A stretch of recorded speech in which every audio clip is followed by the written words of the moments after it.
বাংলাদেশে যখন ফেসিবাদ স্বৈরাচার খুনি আওয়ামী লীগ শেখ হাসিনার পতন হয়েছে, শুধু হেফাজতে ইসলাম বাংলাদেশ নয়, বাংলাদেশের আপামর মুসলিম জনতা রাত জেগে দিন নাই রাত নাই সব সময় মন্দির পাহারা দিচ্ছে।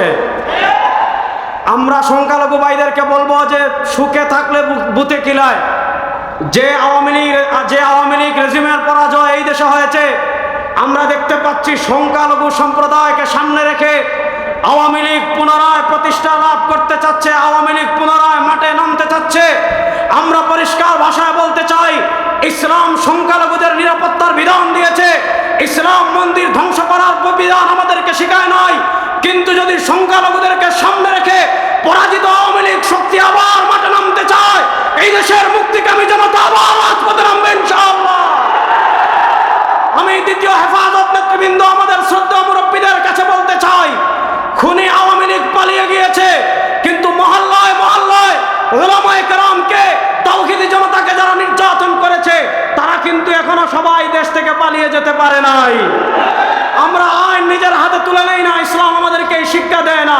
কিন্তু আমি অনুরোধ করব, দেশের প্রত্যেক আদালতে, দেশের প্রত্যেকটা নিম্ন আদালতে, হাইকোর্টে, সুপ্রিম কোর্টে হেফাজতের রক্তের সাথে যাদের নাম লেগে আছে, উলামাদের রক্তের সাথে যাদের নাম লেগে আছে, শেখ হাসিনা থেকে শুরু করে প্রশাসনের প্রত্যেকটা সেক্টরে যারা এই খুনের সাথে জড়িত আছে, তাদের নামে মামলা করা হোক।